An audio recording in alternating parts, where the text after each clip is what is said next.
Hello, guys, and welcome to episode 2 of CourtSide. Now, I know it's been a very long time coming. It's been about a month and a half, nearly close to 2 months since we shot episode 1. And the only reason for that is I've just been extremely busy with other things like uni and work, and just also working on this podcast, trying to lock down more guests, meeting with more guests, just so that I'm able to sort of lock them down and get them on this podcast. But um, we now have finally been able to shoot an episode. We now have an episode out, and boy, was it a fantastic episode. Our guest today is Ben Munro. Ben is one of my favorite barristers ever. Granted, I don't know too many, but he's always given me the time of day. He's always spoken to me with respect. He's always treated me extremely well.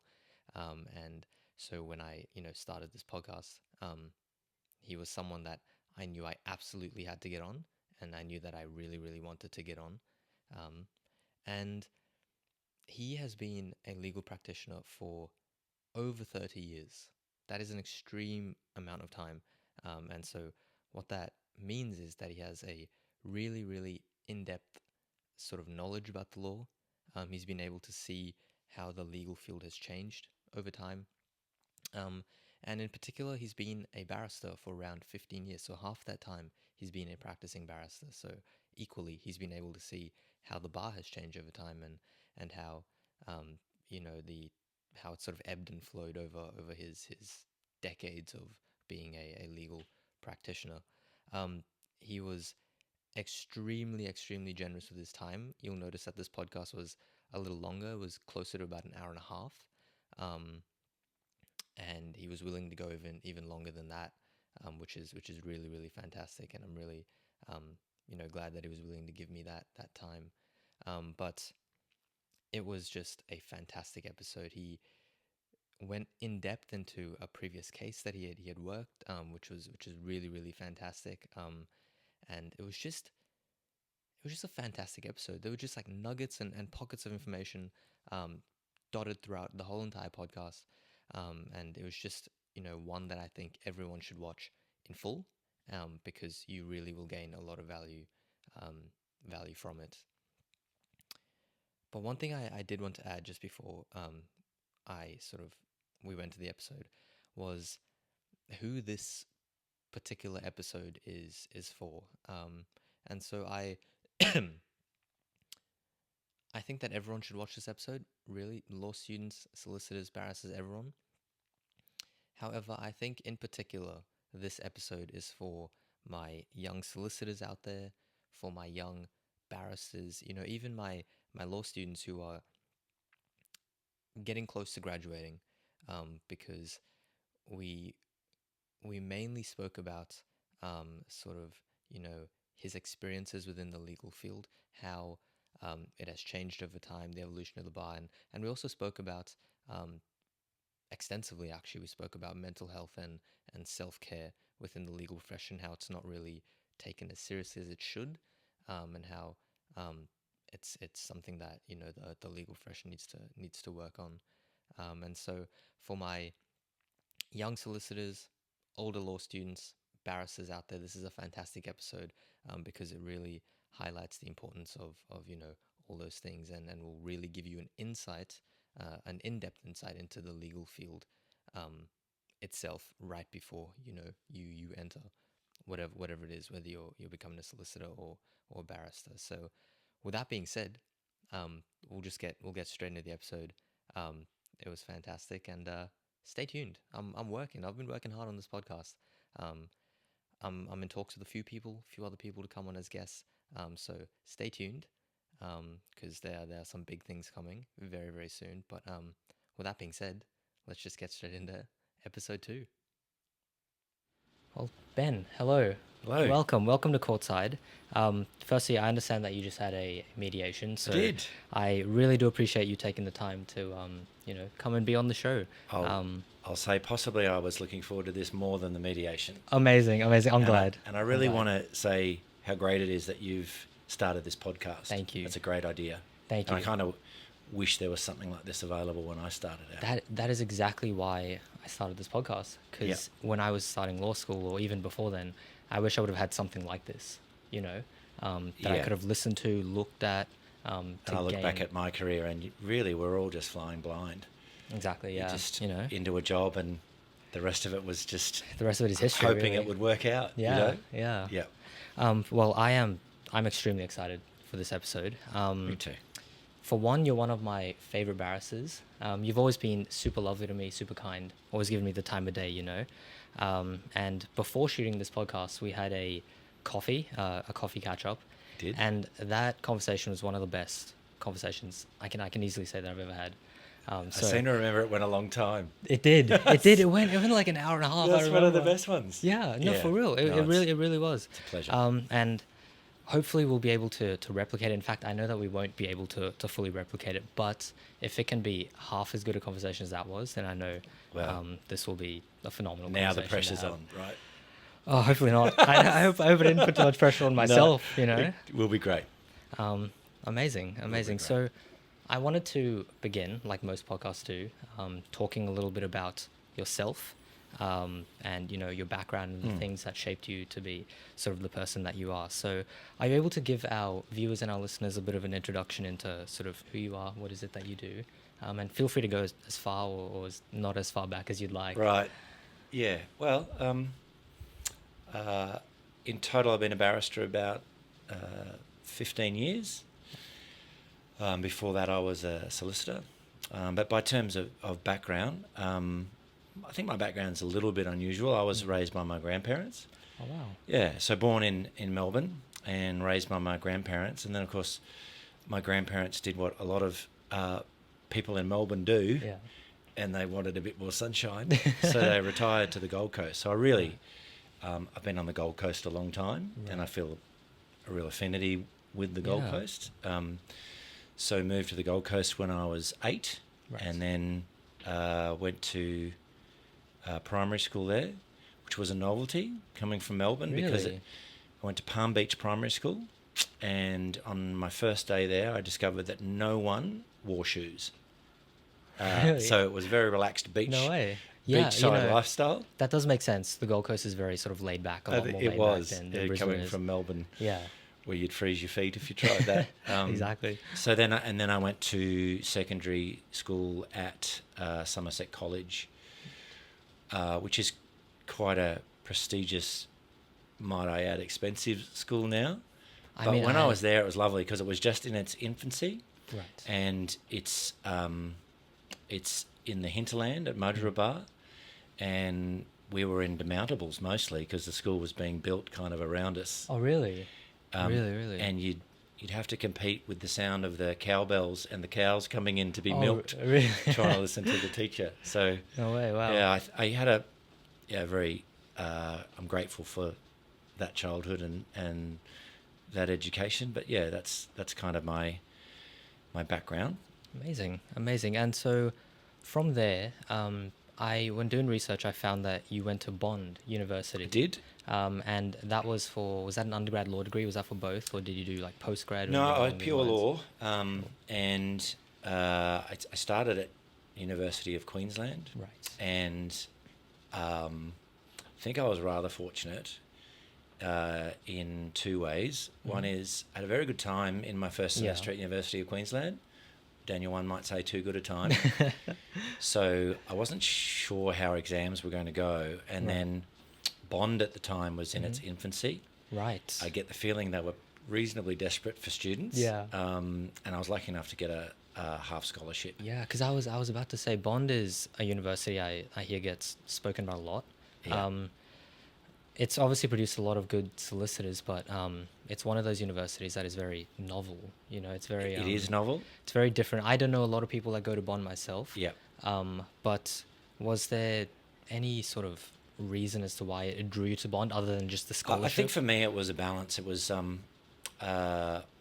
obviously the scholarship was gratefully received. Yeah. And also at the time I'd been from the Gold Coast, and as much as absolutely. I saw the merit in spreading my wings and moving somewhere else.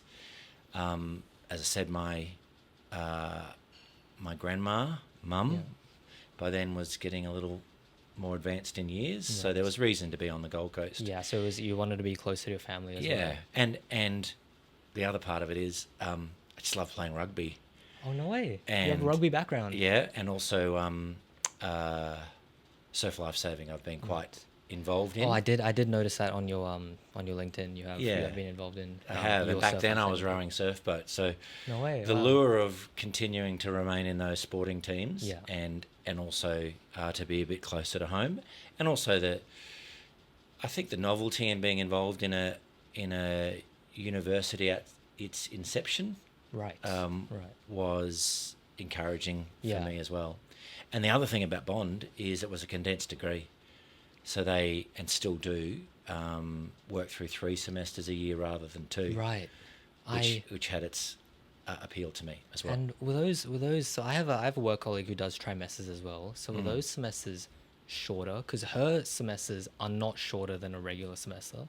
So she does so much university. It's ridiculous. I think the trade-off, unfortunately, is that you get less holidays. Right. Yeah. But you do get to finish your degree quite early. You do. Yeah. Like for myself, I'm doing a double degree, so I'm going to be studying 5 years in total, and I'm only in my year and a half, second year. Yeah. So I'm going to be studying for a long, long time. So it's good that you got to finish it quite quick. Now, when you're as old as I am, Daniel, we remember that the only option back then, or slightly before I finished, was you did articles of clerkship to become a solicitor. You could do some of that in conjunction with your degree, but a lot of it not. And it was a 5-year term. Oh, wow. To study under a solicitor, to be indentured under a solicitor, which made, I think, becoming qualified back then an extraordinary achievement. That articles of clerkships, I think clerkships are very different now, but they also are somewhat the same. So was that part of your degree that you had to work under a solicitor? So to be admitted as a solicitor, you had to demonstrate to the Supreme Court that you'd done this time working as a clerk, as doing your articles. Right, and so that is what equates to PLT. Yes. Now, right? Yes. Okay. So that makes a lot more sense. So I see the trade-off. I mean, PLT is a very practical course and has people qualified a lot more quickly. Yeah, it's only 6 months, I think, after you've done your degree. But I also, I think, see them and appreciate the merit in. It's just nothing better than working with someone experienced in the old way, and absolutely, that's a really practical way to really learn about the job. And I did 2 years of articles because they had introduced a 2-year option when I went through, and I, looking back, I wouldn't have swapped that for the world. I had some amazing masters. Amazing. Yeah. Amazing.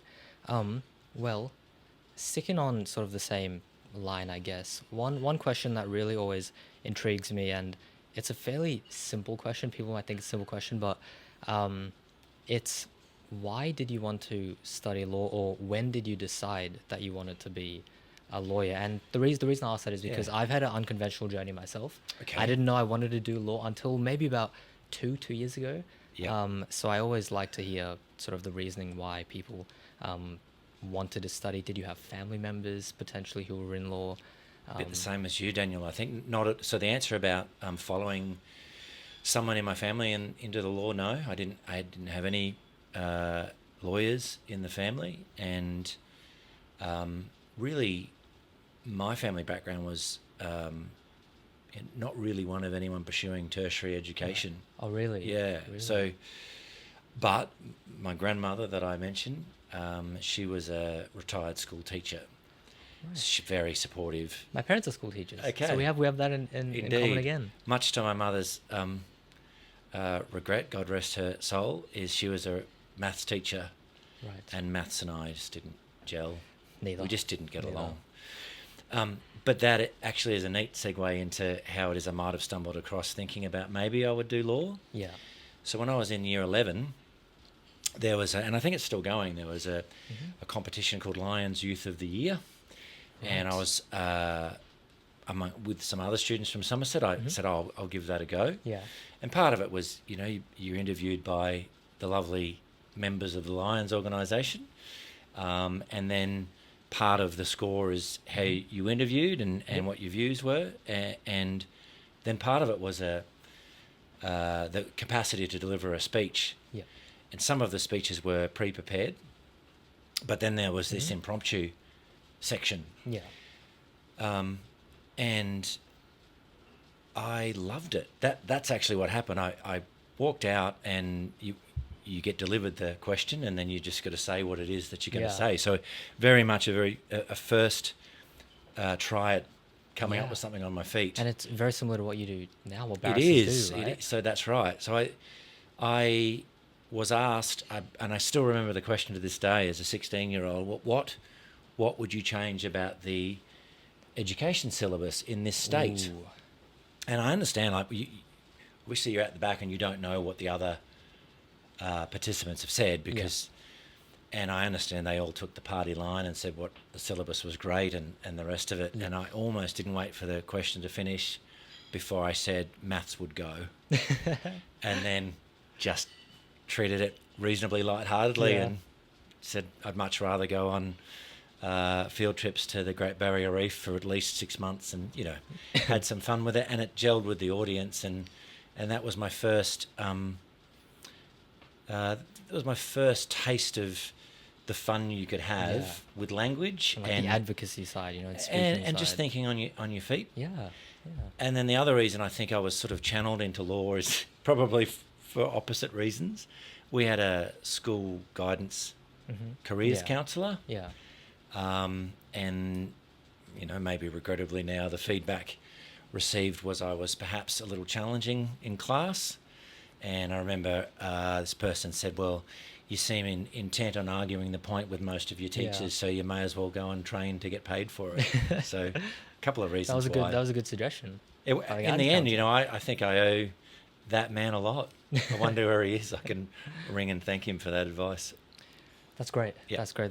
And so you've now decided that you wanted to be a lawyer. You've gone to university. At what stage during that time did you decide you wanted to be a barrister? Was that early on? Did you always know you wanted to be a barrister? So I don't think I formed that view at law school. Right. I certainly enjoyed whenever we had to do mooting.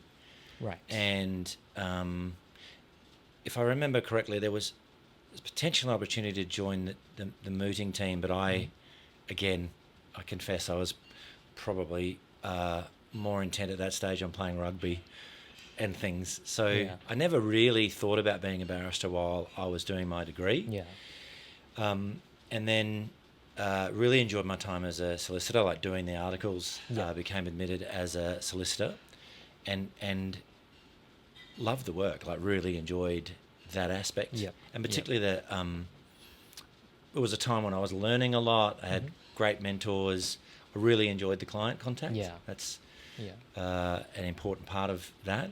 But then I just got to a point, Daniel, where I sort of hit a crossroads, and I was entertaining pursuing partnership at the firm I was at, and that's a decision that gets reasonably intense. It gets a bit real at that point when you're looking at an investment and other things. And I think as part of that process, naturally, I just thought, well, I might weigh up all my options here. And I started to ask some barristers that I was working with as a solicitor a bit more about. And just over time, it just became really clear to me that was probably the path for me. And that would have been such a difficult decision between partnership or barrister. Was it a difficult one? I think it was. It's such disparate kind of roles. And I think at the end, what appealed to me about going to the bar was the autonomy. So that's a double-edged sword, right? It is. There's no safety net. You're working for yourself. That's it. When you're in a partnership, it's a team environment. You've got the history of the firm behind you. You're contributing something to the whole, which probably has a little bit more security to it. But also, I just really something about doing it independently succeed or fail, appealed to me about all of that. Absolutely. And the ability to pursue that advocacy as well appealed to me. Right. So looking back, I made that decision when I was a much younger man. I had, by that stage, if I remember correctly, 2 young sons. Mm-hmm. Yeah. I don't know. That would have made the decision even more difficult. Well, you would say that, but I just think, I don't know. I mean, when I was younger, I think maybe there's a greater appetite for risk or something. Exactly. Looking back, it was just... in some respects, it might push you to work harder because you have, your kids that you have to provide for. Yeah, I think there may have been an element of that. And I don't know, I just had the feel, well, I'll give it a go for 12 months and we'll see what happens. Absolutely. Yeah. Absolutely. And I think, fear of the unknown holds us out of a lot of things. Yeah. And I appreciate that, anyone deciding they might go to the bar, there is that reality that there's no safety net. Yeah. But I would say, do your research and your due diligence and talk to as many people as you can. But I was sort of motivated by, I would rather have tried, even if I failed, than later in my life say, well, I could have done that, but I didn't give it a go. No, absolutely. Yeah. Absolutely. And that is something I'm sort of, tossing up myself. In many respects, I do want to go to the bar quite soon because it does intrigue me working for myself, not having anyone to, I guess, answer to. But at the same time, it's like you need to also have that network, which being a solicitor helps you with. It's true. Right? Yeah. So it would have been a very difficult decision.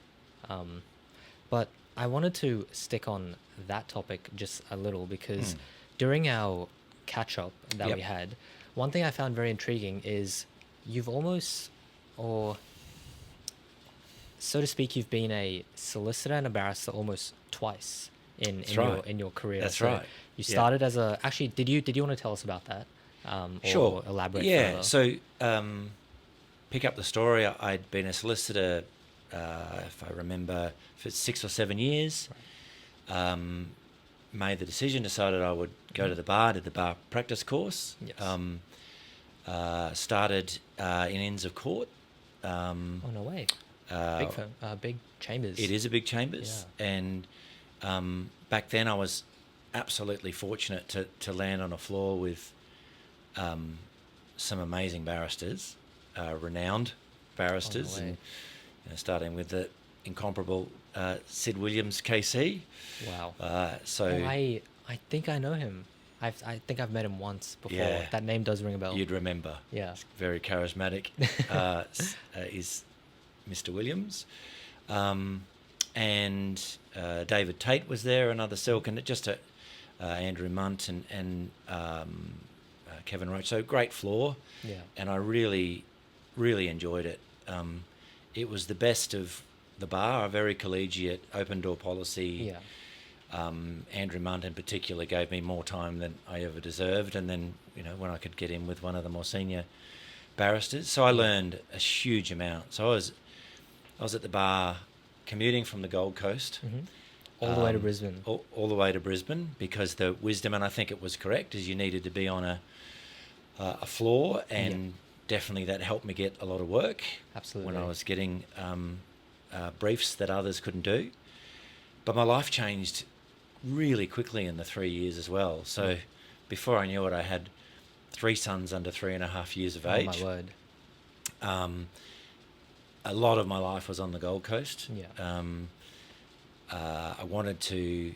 I really was looking for some balance. I just wasn't seeing my sons awake. I'd leave before they were awake in the morning, and I'd come back after they were asleep. And I just made the decision that at that point I might try and find a scenario that fit better than that. And it arose in the form of a new in-house counsel role that could be locally based. Right. And I started out 4 days a week for a firm. Right. And that was so good because I was able to redress the imbalance. Yeah, yeah. I could get the boys to kindy or school. Yeah. I was there for their sporting endeavours, and Amazing. I don't have any regrets about that time, because I'm firmly of the view you only get those opportunities with your kids once. Absolutely. And it's a Absolutely. real... I feel for barristers and the pressures that are on Yeah. Balancing family life and professional commitments. Absolutely. Absolutely. And particularly, I might say, for my female colleagues in particular, I'm in awe of the way that I've watched some of my colleagues seemingly do everything. Yeah. You know? So without breaking a sweat. Yeah, honestly, it's excruciating to watch how effortless it is for certain of my, I think, much more intelligent colleagues. But so that really was the driving force there. Yeah. And again, you mentioned the opportunities that sometimes arise. I've made lots of great friends at the firm and contacts, and that increased my base as well. Yeah. So after 5 years in an in-house counsel role, I decided that things had settled a bit and the boys were a bit older, and I took up an opportunity to go back to the bar. And in fact, I was in this very building. On the way. On level 12. Yeah. That's so cool. Inns of Court. So it's almost like a full circle moment. You know, it was a full circle moment. Yeah. And it was lovely. Yeah. Yeah. So it was what it was. Yeah. And the reasons that underpinned it, I'm still really comfortable with, and I think it probably has stood me in good stead as well. Perfect. Well, you know, one of the questions I did want to ask was it a difficult decision to make? But by the sounds of it, it sounded like a fairly, you know, easy decision to be around your kids more often. Because the main reason I asked that was because you're almost putting your career as a barrister on hold, and maybe money's not so much a factor, but you would have been sacrificing a little bit of that too, and you know, all those certain things. All true, yeah, and all dynamics there. And I think, you know, if I was to say what's one of the greatest challenges, it's, and I've learned the hard way. We might talk about that later. Yeah, it's just trying to achieve that balance. Yeah, you know, between your profession and your dedication to the profession. Absolutely, but also ensuring that you've got a really solid foundation. Because I think without a solid foundation, I think energetically things start to slide, and B, it's that solid foundation that sets, I think, the framework within which you practice and within which you deal with people as you practice. Absolutely. So I think you've got to have your house in order to start with, and then make your decisions. Right. From a pretty solid base. Absolutely. And when you came back to be a barrister, did you have to take the practice course? I'm delighted and relieved to tell you no. Amazing. Is there a limit? Yeah. I can't remember, but I seem to remember that I was within a very short time. Oh, no way. So it's a pretty small amount of time that you have to make that decision and come back. I suspect it might. Back then, I could be wrong. My memory is it might have been a 5-year window beyond which you have to do the course again. Yeah. And the course is brilliant, Daniel, don't get me wrong, and I really enjoyed doing it, but you will have heard it's intense. Yeah. Charlotte on the previous podcast was talking about how for that, is it still 6 weeks? Yes. Was it 6 weeks? For that 6-week period, it's a blur. You can't work. Oh. You need to pretty much leave your job, and that is your focus for the 6 weeks. And even then, with very little sleep. Yeah. Yeah. Wow. So. Wow. If whoever looked after me and were kind to me and saved me from that twice, I'm still forever grateful. Is it similar to uni in the sense that you had other barristers that you could work with, or is it very much an individual sort of thing? The brilliant part of the course, my experience of the course, is, of course, it's all individual. Like you are assessed individually. But there's such a warmth of assistance and help from the people running the course, all the wonderful barristers and judges that come and give you their time. Yeah.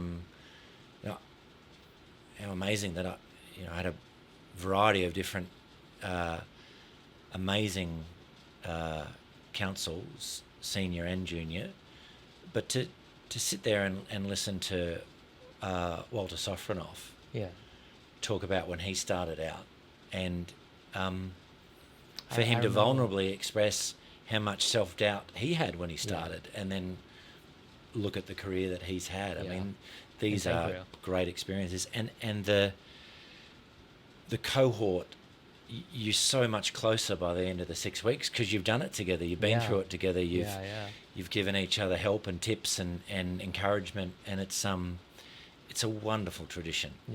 And I just haven't had the chance to go back and pay it forward, but I intend to do that. I'd love to go back and help if they'd have me. No, that makes me really look forward to doing the course. I know it will be intense and grueling, but yeah, it sounds like a lot of fun, regardless of how difficult and busy it is. Very rewarding as well. Amazing. Yeah.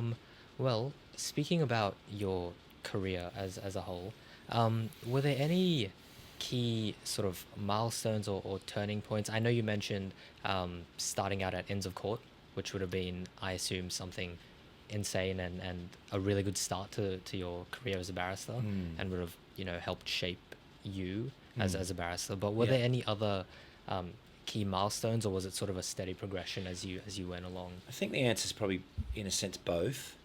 So my experience, and I wonder if it's not reasonably common, is it's very much incremental.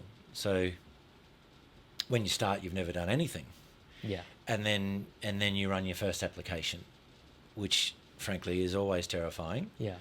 But then it's not fatal, and you get through that, and then you might run a hearing in the QIRC, which is the next step, and then of course you get to that terrifying, scintillating experience when you run your first trial. Yeah. Oh my gosh. And all of those things. So it's very much a journey, and every time you achieve something for the first time, that the lessons are infinite. Yeah. There's always Absolutely. things that you learn, and you sometimes learn in brutal fashion, and it's a matter of just I think logging the lessons and moving forward.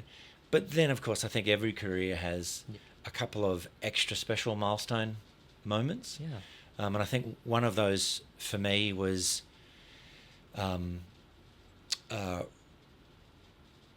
appearing for a defendant, insurer, in a district court trial. Right.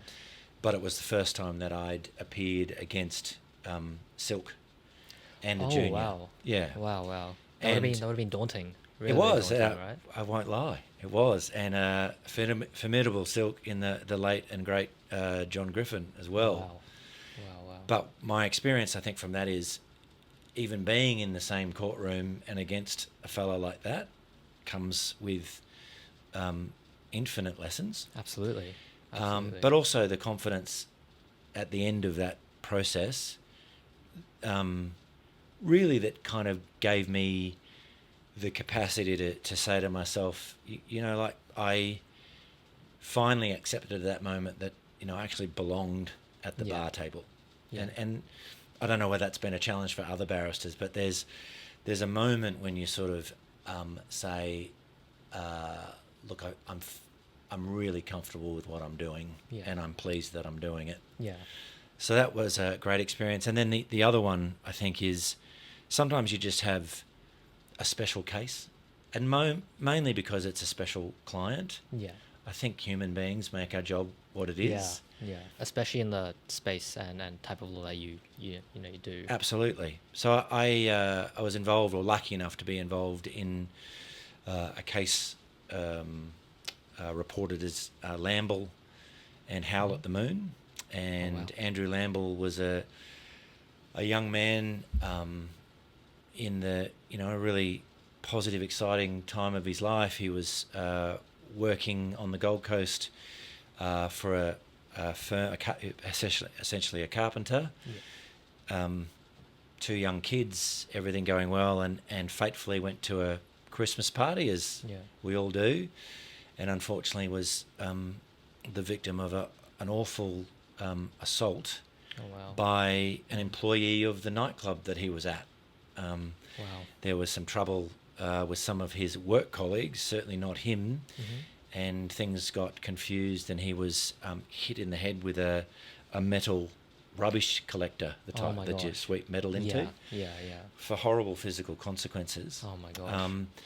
And I was led by the amazing Jeff Dean, and I really learned what it was to be an insightful, clever, but what I want to say is humble and human barrister from Jeff in the way he handled leading me in that trial, and just the nuance and the skill. And it was a fascinating trial because there was an idea that the witnesses for the defence had, let's say, tailored aspects of their evidence and altered aspects of the evidence. Whoa. So there was a forensic document examiner. I didn't even know such an expert existed. But Jeff did, and the way he dealt with that was amazing. Yeah. And then just so pleased to get a wonderful result for a really deserving fellow. Really left that trial knowing that I really felt that justice had been done and the right result had occurred. So I think we're all going to have a matter like that we remember fondly, and that's the one that springs to mind for me. So I learned so much, and then just to be some small part in that result was really gratifying. Absolutely. And that's part of law that I really do enjoy myself. Granted, my role in my firm is very small, but once the matter has settled, seeing your client happy and seeing that the money that you are able to get for them can change their life, that's one of the greatest parts, and then really makes me want to continue on and push through the law degree that I'm doing in order to sort of see those smiles on people's faces that I could help put I think there. That's great, and the ability to be part of a team, absolutely, for sure, and then absolutely. And then I just think that the reality that we're a helping profession, and I think it does me good to remember that at the end of the day. We're there. I think lawyers get a bad rap sometimes, but I'm confident in the knowledge that we really are a profession that's there to serve and to serve the courts and the administration of justice, but also in a real way to help human beings that have problems and to sort. But that's on both sides, injured plaintiffs, but also insurance companies that are there to manage their affairs so that the entire system remains available and viable. No, that's certainly right. Yeah. So. Amazing. Well, one of my questions was there a particular case that stood out? But I'm assuming it would have been I think it's that Lamble. one. Yeah, absolutely. I think it's it would Lamble. if I was sort of working it too. It would have stood out to me. As a what a case. And it was a really interesting case in the sense that it was a chance to take a deep breath and just check in on the law of vicarious liability. Yeah. And it explored the metes and bounds of that, and of course, much more recently, the High Court in Shockman has dealt with that. But it was and I'm not suggesting that Lamble changed the law; it didn't. But I think it was helpful to reaffirm the relevant principles and how they were to be applied. So that was a great case to be involved in. I might read up on it because I remember when I was studying torts, vicarious liability was one of the topics that just could not get into my brain. Yes. So I certainly should maybe read up on it. Maybe there's a few little nuggets of information. It's an interesting case. Amazing. I certainly will now. Good. I encourage you to. But you spoke about how you learned those sort of soft skills, empathy, sympathy. Law school does a fantastic job of giving you the requisite knowledge that you need to be a solicitor. But those sort of soft skills, being sympathetic, being able to empathize with your client, public speaking and advocacy skills, were those skills that you innately had, or were they skills that you sort of learnt throughout your career? I think the innate part is I've generally been pretty good with people. Yeah. So I'm a people person. Yeah. Very social and enjoy the company of others. So that was probably to my advantage. I think what I learned over time, and this is, I think, a vital point to raise, empathy and sympathy on its own can never cover for critical thinking. Yeah. Oh, absolutely. And strategic, a strategic view about things. But I think overall the greatest skill I would say that I've come to recognise as the first quiver in the bow, it's curiosity. Yeah. Everything is driven by curiosity in two senses. One is curiosity about the facts.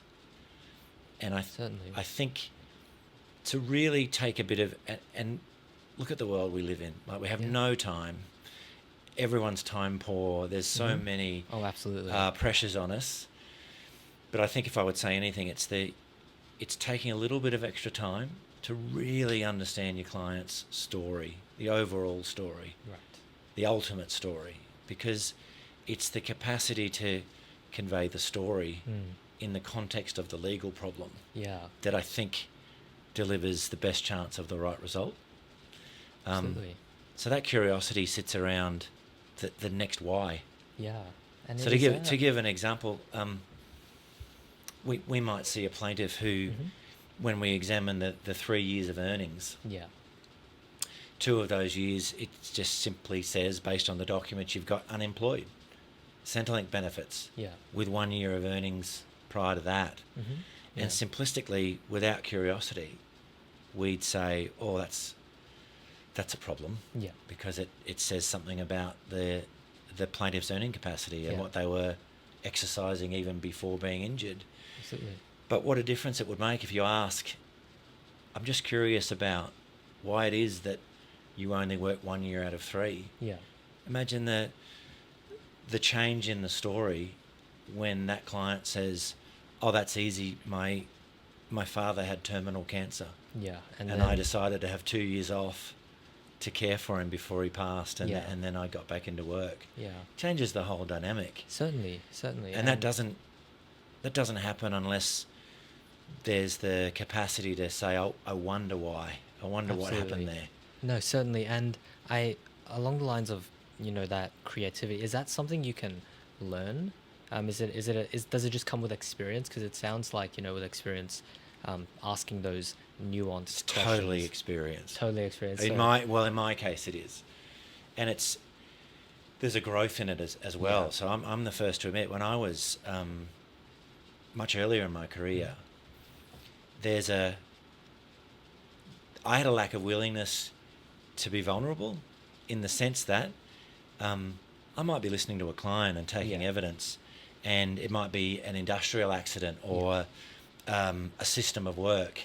And frankly, Daniel, they'd be telling me about a system of work in a factory or a machine, and I would have almost no idea what they were talking about. I've never used a machine like that. I've never worked in a factory. And I think the inclination back then was, you don't want to look foolish. You don't want to say, oh, look, I really don't know what you're talking about, so you don't ask the next question. And I think a big breakthrough for me was, there's just a capacity at some point to be quite vulnerable. And you get the best out of witnesses that way. You just say, look, I'm a barrister, I wear a suit. I wouldn't be any good in a factory, but I really want to understand this. And at the moment, I'm not. So can we just go back and just help me a step at a time? Yeah. Can you draw what you're talking about so I really get it? I might have to ask this 3 different ways until I understand.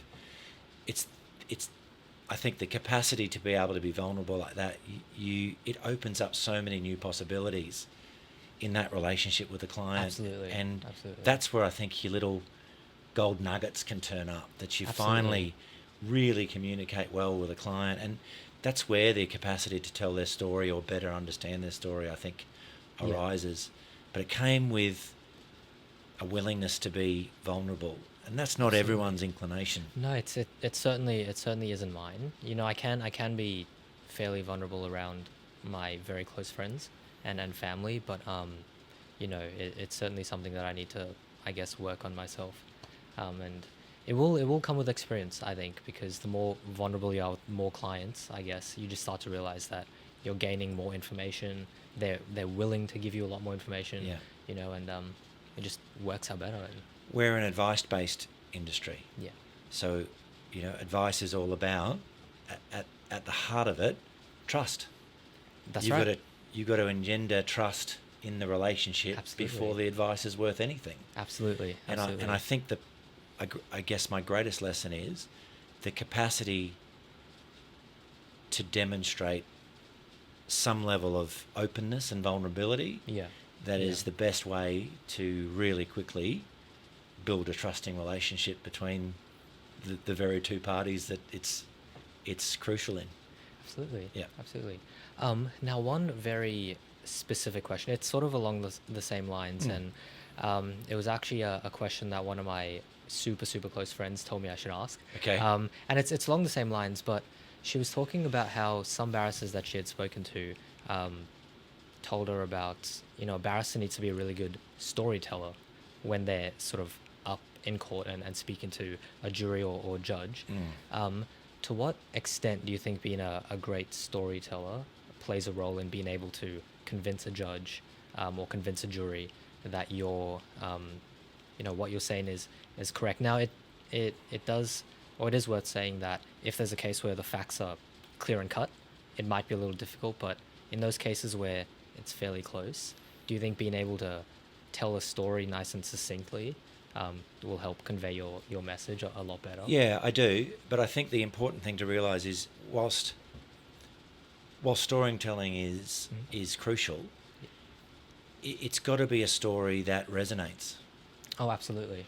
Absolutely. Because otherwise, human beings, judges in particular, Yeah. are incredibly logical people. Yeah. Oh, yeah.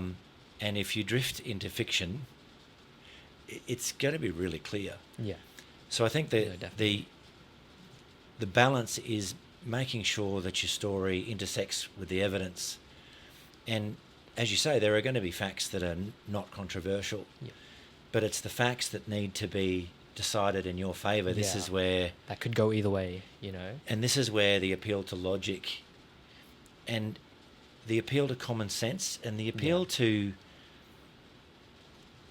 what we know about life, that's the storytelling part. Yeah. The logical appeal to, it could be fact A or fact B, but what we know about the plaintiff or this witness from the defendant, what we know about the way that they told their story, what we know about Absolutely. the evidence that is circumstantial and fits to the left or the right of that, all tends to tell us that the most reliable story here comes from that particular side of the case. Absolutely. Or that case theory. So coming up with a case theory and refining that again and again whenever your evidence changes or Definitely. evolves, and coming back to that theory throughout, for me, that is the most satisfying part of doing the job. Absolutely. That's the skill. It's Absolutely. having a compelling case theory and being able to work with that to the witnesses are your characters in the play. Well, what happens when one of the characters, you discover something that you thought your character was Hamlet, Yeah. but in fact, it turns out to be, another character entirely. You've got to be able to explain that and put that into context within a compelling case theory. Absolutely. And that's still for me the best part of the job. Yeah. And that's the skill part, like you said, being able to do that and convince a jury. And I really enjoy when the other side has an equally compelling case theory. Yeah. This is the great part of the job. Yeah. And I find myself always, either if at a conference or a mediation or in court, you're there, you're doing the best for your client, you're in the moment, but there are just moments when you hear a colleague make a submission or open a observation to a judge, and I find myself quietly just in awe, saying, "That's so clever what you just did there." That happens to me at law school as well. We're not in court, but when we're doing assignments, one of my friends, he made an argument to me for the set of facts we were given, and I was like, that is such a fantastic argument. If I was going up against you, I would have been like, you got me there. Like you got me with that one, and obviously you'd have to try your best to counter it, but I find myself, getting that same feeling as well. It's a job where, logic has a huge part to play, but it dances beautifully with creativity as well. It's a great skill tone. Certainly. Yeah. Certainly. Well, that was, I wanted to also ask, your career aspirations, do you still have the same career aspirations that you do now? Have they sort of grown as your practice has grown, or are you sort of content with where you are now? I think they changed. Yeah. And, I think they evolved. I think they evolve well, for me anyway, they evolved and changed as life's circumstances kind of evolved and changed. Definitely. And for me, that kind of demanded a reevaluation of things, and a weighing up of what I really wanted, what's valuable. Absolutely. So I think early in my career, I was certainly ambitious and quite career driven, and very competitive. Yeah. But that, looking back, caused me to, I think, get the balance wrong. So I fell into the trap of putting so much emphasis on work. Yeah. That a lot of other things sort of fell by the wayside, because there's only a certain amount of hours in the day. Absolutely. Yeah. And I think, I don't know whether this is a story that resonates maybe with others at the bar, but it's a profession where it's really easy to, you can do it 24/7, or at least attempt to do it 24/7, and for me that turned into a bit of a trap. Yeah. Because I was just unrealistic. Yeah. Particularly with my energy levels. So it just got to the point where over time I tried to do too much and take on too much, and you don't realise at the time that there's a stress load that builds with that. Yeah. And then I just found myself, I just fell into a heap of exhaustion. And do you think that is because the nature of the bar is you work for yourself, and so your income essentially is directly tied to how much you're able to work or how hard you work? Yeah. Right. So do you think that probably incentivizes barristers to just work themselves down to the bone? It does, but I'm going to be maybe more honest than I am comfortable being. No, I'm comfortable to be this honest. Sure, for me, it wasn't financial. The trap for me, and maybe for others, it's in ego, really. It's in saying yes again and again and again. Yeah. Because you really don't want to let anyone down or be perceived as letting anyone down, and there's a natural sort of fear for a lot of barristers, certainly for me, that if I am realistic but I say no to this job, maybe that solicitor won't brief me anymore. Yeah. So there's a dance between fear and ego. I think every barrister has a reasonably healthy ego. I don't think you would do the job if you didn't. I was about to say, you have to have a little, Yeah. So for me, I think the trap was really not being realistic with all of the yeses I was giving. Yeah. Offered a brief yes. And at the end of the day, it doesn't serve you anyway. Yeah. Because the quality of your work suffers, because you're trying to do everything ultimately at the last minute. Yeah.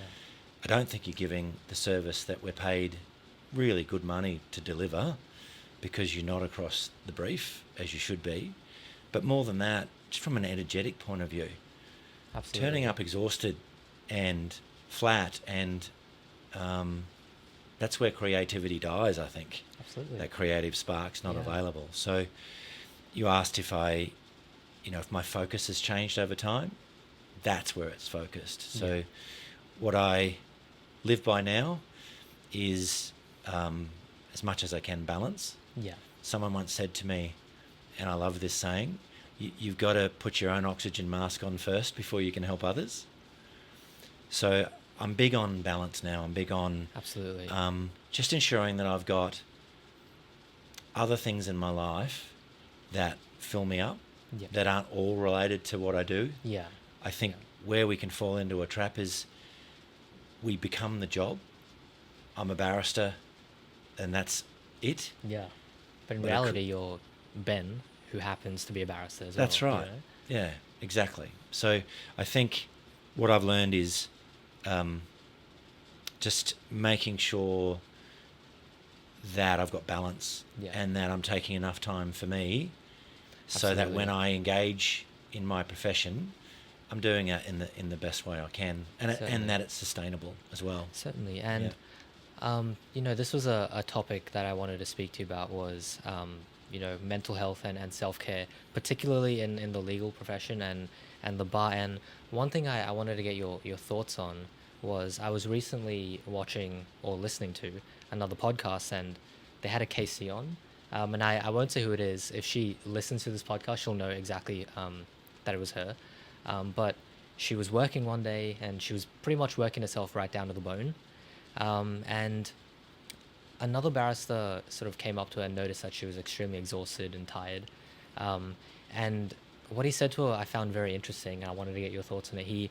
He came up to her and he said, "Don't let anyone see you like this," but not in like a condescending sort of way. He meant it in the sense of that, like, as a lawyer, a legal practitioner, a barrister, one of your biggest assets is your mind, right? And because people are paying you to think of these arguments, people are paying you to be curious, like you said. And he said that if they see that your greatest asset, which is your mind, is flawed or damaged in any certain way, they might not want to brief you, or they might not want to give you work. So do you think that is a reason as to why mental health and self-care within the legal profession and the bar isn't necessarily spoken about as much as it should be spoken about? Can I answer by observing that I think we've come a long way. Oh, absolutely. From when I started. And I also think that the Bar Association is doing an amazing job at really speaking about the topic and giving a lot of help and resources. Definitely. And that's the answer to turning around maybe some of the old attitudes and views. Yeah. So I think we've got to talk about it. And I think the more we talk about it and the more we have respected colleagues talking about it, that's where we break down stigmas and other things. And, there was a recent CLE where the Chief Justice was openly talking about these issues. And I think that's such a great thing. And to have, respected and senior members of the profession now talking about it, and the resources in the background that are available now. Yeah. And she spoke about that too in a podcast, that there's, I think, up to 3 or 5 sessions at the bar of what are they called? Like, you get to see a psychiatrist. Yes. That the bar sort of provides for their barristers, which is something that is really, really great. But I don't think we're there. Yeah. I think it's going to be a journey, and there are still, resistance in the profession, which I understand, around not showing vulnerability, and it used to be a badge of honour. Just the load that you could take, and it's almost seen as like a status symbol to stay at the office till like 10, 11, work yourself to the bone. And you know what? That's right? Part of what I referenced about me and ego, and I've had to be careful about that. I mean, I can, when I was working long hours and lots of conferences a week, there'd be colleagues that would say, "Oh, that here he is." That the legend grows, and ridiculously, the ego can grab that and sort of say, "Well, that's a badge of honour." Yeah. Whereas in reality, that was one of the downfalls for me. Exactly. That led to the exhaustion. So certainly. And there's still a worry. I think one of the CLEs recently. There's still a concern around reaching out for help. There's the fear that that's going to be down the track used against you with professional insurances and other things, which I think is really counterproductive, to be honest. No, definitely. So I just think it's a journey, and I really am impressed with where we're at and what the Bar Association is doing. But I'm also, your generation I'm really confident will take that issue forward in the right way. Definitely. I agree with that. But also, with the advancements, I guess, in technology, everything is so quick now. It's very easy to just continue working, and not stop. Easier than ever. Easier than ever. I think we talked about in our prior chat. Yeah, that was another topic that I wanted to discuss. I'm sure you were laughing about it. Is just the way it was. Like when I first did my articles, it was, believe it or not, 1994, and the firm I started at no longer exists, but was quite a progressive, large firm called Power and Power in Queen Street here, and I think the firm was very impressed with itself because it had a system of typing messages to each other internally, only internally. I could type to my colleague across the way and amazingly get a message back. But it was at the dawn of the World Wide Web, and it certainly wasn't external. And back then, I mean, we thought the capacity to send a fax and get one back in the same day was maybe the same day, maybe the next day. So litigation had its own pace because it was set by the capacity of technology to be able to deliver the communication. And even before that, I mean, litigation moved at the whim of Australia Post. Yeah, exactly. Like you couldn't have a communication that went any quicker than about a week because it was 2 days out and 2 days back. And when you say communication, that's similar to what an email is now, as in exactly. So now it's you're almost receiving a response before you've sent your communication. Exactly. So quick, and I can't remember which retiring High Court Justice it was. It may have been Justice Brennan, but I'm probably wrong. But I remember there was just a lament that as technology's improved, the observation was that the whole profession might do better with just taking a moment and gazing out of the window for slightly longer to really think about their cases before firing off the next missive back the other way. And I think there will be a balance. I mean, I'm intrigued by IT, and I'm certainly exploring artificial intelligence, and absolutely, it's an exciting time for the profession. But I think the human aspect of the job and that taking of the time to really deal with each other as human beings, I think I don't think that will ever be compromised. Yeah. It's just a matter of getting the balance right, I think. Absolutely, and it will never be taken by AI. That's the unique thing about the law, is the sense that, AI can probably find you case law and stuff like that really quickly, but it's that being able to connect with the client that will never, ever be able to be replicated by a machine. And what an amazing nuance that's brought by non-verbal communication. Yeah. The sense that you get from that when you're communicating with someone, and certainly it's palpable when you're either examining a witness in chief or cross-examining. Those non-verbal cues sometimes are gold. Oh, absolutely. Being able to, I don't know, maybe if they're looking in the eye or something, you can gain that little bit of insight. Just pauses and other sort of telltale signs. And look, I might be wrong. Maybe AI will get there, but at the moment, I think that's part of that's the human part of the job. Absolutely. Absolutely. That seems to me to be safe for the time being, anyway. No, definitely.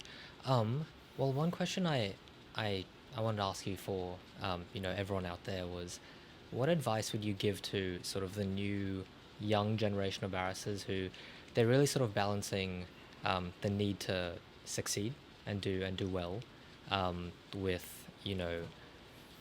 still having a social life, having a good mental health and stuff like that. What advice would you give them that you have sort of picked up over your years of being at the bar? I just would say, lean into being an all-rounder. A well-rounded lifestyle is going to help your ability to do the job. So I think the more you can be involved in your community and the more people you can meet and enjoy and learn from and understand the human condition from, all of that pays you back when you start doing the job or you keep doing the job. So it's that capacity to understand human beings is at the forefront of what we do, and to just know a little bit about a lot. Absolutely. You know, and I think the way that's best achieved is if you're sitting in an office 18 hours every day, yes, you might be technically very good, but you'll be exhausted. Absolutely. And you won't be gaining those wonderful lessons from human beings. And I think it's a balance between both. You need to be technically really good, and nothing beats being across the law. Yeah. But it's the intersection of the real world with the law. Absolutely. So, and I do have confidence that maybe the old way of working 7 days a week, 10 and 12 hours a day, is moderating itself. But I would say just look to be balanced. Yeah. And it'll pay you back. Amazing. Yeah. Amazing. Well, thank you so much. That was the bulk of the sort of topics that I wanted to hit, but I do have some miscellaneous questions, some different questions that I was able to get from. I put up a little thing on Instagram for people that if they wanted to ask any questions for Barrister, they could. And some of them they weren't as miscellaneous as I was expecting. There were some like really decent questions.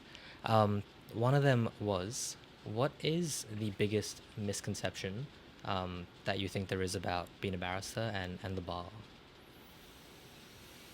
I think I can give you an example. That's a great question. If you'd like. Yeah, well, you give me your example and I'll see how I think go. I think a big misconception is that barristers are scary people. You know, and they're certainly not. The ones that I've met are genuine people. They're super lovely.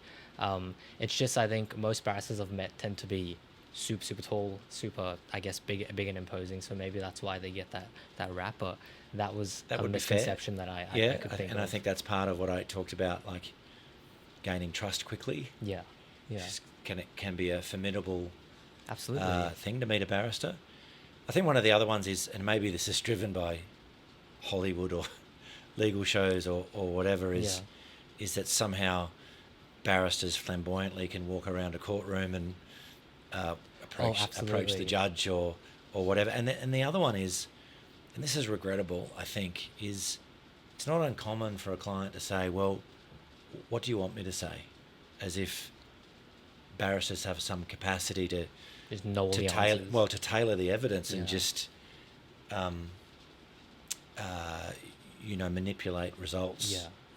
Which again I think is perhaps a Hollywood issue or something. Definitely is. So definitely is it's sure, it's all for those types of clients, they're almost taken aback to say, your evidence is your evidence. I'm not going to tell you what it should be. You just need to tell me what it is. Exactly. Some of them almost look disappointed when you have to remind them about that. Yeah. So, yeah. Well, that was a great answer. Thank you. The next question was, this is a bit of a deeper question. The one I have particular is, if you ever representing a client whose morals and beliefs, or maybe the facts of a case, they conflict with your own, how do you reconcile with representing them? And the example I always give is, let's say you're a criminal law barrister, you know your client, they've told you that they murdered someone, and you know they murdered someone, but now you have to represent them. How do you reconcile with knowing that if you do your job really well, you could potentially be putting them back on the streets, you know? Yep. Couple of levels to that answer. Yeah. One is, it's not our role as a barrister to make a moral judgment or a character judgment. Absolutely. So the cab rank rule is we're available to everyone. Yeah. And we may have private views about those things, but we really need to put those to one side and argue the case to the best of our abilities. Absolutely. But that's a really different thing to when quite clearly an ethical situation has arisen. And they don't arise often, but they're really important when they do arise. And at that moment, it's just really important to be crystal clear about our obligations, first to the law, to the court, and to be very direct with certain clients about what that means and what it means we can do and what it means we absolutely cannot do. So your example is a good one because it's the ethical situation. That particular barrister, if the client had said, I'm guilty, but I want you to continue to convey to the court that I'm not guilty, that's really easy because the barrister says, ethically, I cannot do that. So either you change your plea to guilty and we'll work our way through the sentencing process, but I can't mislead the court. And I've had one or two examples in the personal injury sphere where it's just really clear that the client's evidence would have our side conveying something that we just know through gaining information is not correct, and the right advice and the ethical situation just needs to be conveyed at that point. And you know what? More often than not, it becomes easy because it will just unearth it's either A or it's B. But they're the only two things that can happen here. Absolutely. So I hope that answers it. Morally... No, it certainly does. It's not my place.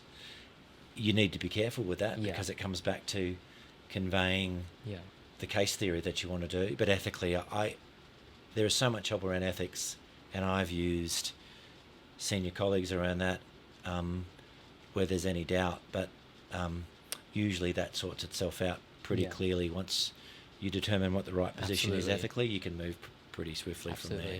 And I wanted to, on that same question, what do you think about, and it sort of might be a little contradictory to what we spoke about before with being curious, but I remember listening to a podcast and the lawyer was saying that he doesn't ask questions that he doesn't want the answer to. So if a client was guilty, he'd find it out through the facts, but he would never ask that client if they were.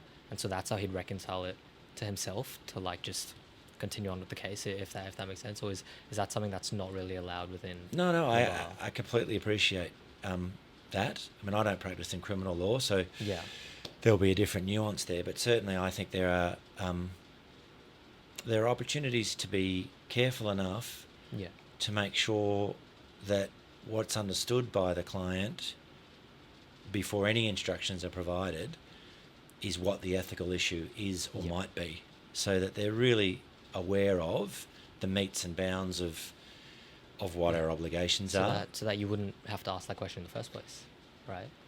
Well, it's almost in terms of making sure that they understand that if the evidence was of a particular kind, what the outcome for that would be. And then once they're properly appraised of all of that, they can then consider their position about what the instructions are. And sometimes one needs to go further and make observations about aspects of the evidence. So I appreciate that your instructions are this, but objectively what I can say is that the evidence says that, which might cause some issues about that being accepted ultimately. So there's an opportunity always to be objective and careful, but never an opportunity to ignore or persuade yourself that the evidence hasn't been offered. Once it's been offered, and you need to be really careful. Absolutely. No, absolutely. Well, I have two more questions for you. Shoot. If you don't mind. No problem. The first one is, what are your thoughts on going to the bar immediately after law school? I've spoken to a few people about this, and The reason they tell me is that they just know that being a solicitor and sort of doing the grunt work, I guess, so to speak, isn't for them. Um, so what are your thoughts on going to the bar immediately, or do you think you really need to be a solicitor for that little bit of time to build that foundation before making that leap? I mean, I'm of that persuasion. Right. I'm of that view, because I think it just gives you a great grounding Yeah. in a couple of ways. One is evidentiary matters, building a case, Yeah. understanding what a barrister wants and why they want it, and that's in that relationship as a solicitor first with the barrister. Absolutely, yeah. And the second is really just picking up what I said before about the law being about human beings. And I think my time as a solicitor and dealing with clients on a regular basis was invaluable to really understand that side of the job. Certainly. So, look, you can do it the other way, and I'm certainly not here to judge that you couldn't. But I think the people that go to the bar immediately, Yeah. I think they're just very brilliant people. I Oh, think they were going to make it regardless without the grounding I'm 100%. talking about. 100%, yeah. Yeah, there are just those people that have skills beyond we mere mortals that I don't think it matters either way. That's right. I'm just not one of them. Do you think having let's say you already have a decent network within the bar already, could play a role into doing that immediately, or do you still think, having that foundation as a solicitor? It's one of the factors I didn't raise, but you need to know people, because you need to have some confidence that you're going to be briefed and where the briefs are going to come from. Absolutely. And can I say that in my experience, it never works how you think anyway. People that promise you briefs go missing, and you get briefs from people you've never met. Yeah. So there's only an educated guess to all of that. But I think just being known in the industry or within your particular area of the law, conducting yourself well. Absolutely. Always being professional and scrupulous in your dealings and all of those things. This is all part of the overall reputation that is part and parcel of getting work. Absolutely. So I think, I'm more of the view that getting a grounding, even if it's for 2 or 3 years at the start, is probably what I would advocate, but there's no one way. Absolutely. Okay, so the last question that I have is for a young solicitor right now, or I guess they don't necessarily have to be very young, but for someone who's looking to make that leap to the bar, what advice would you give them, or what is something that they should know before making that leap? Best advice I could give is be friendly with a lot of barristers and talk to them. Yeah. Because they're all willing to help. Yeah. And the reality is we all started somewhere. Absolutely. And I had so many voices and such generous counsel, to talk to me about what's really involved. Because I think being a realist is important. I think there can be a romantic view of things that you just need to be careful about. So that would be the first thing. And it's funny, it's a big wheel. So I find myself now in the position where I'm doing that for others, which is great because we pay it forward. And I think the other thing I would say is just take some time to go and sit in court. Yeah.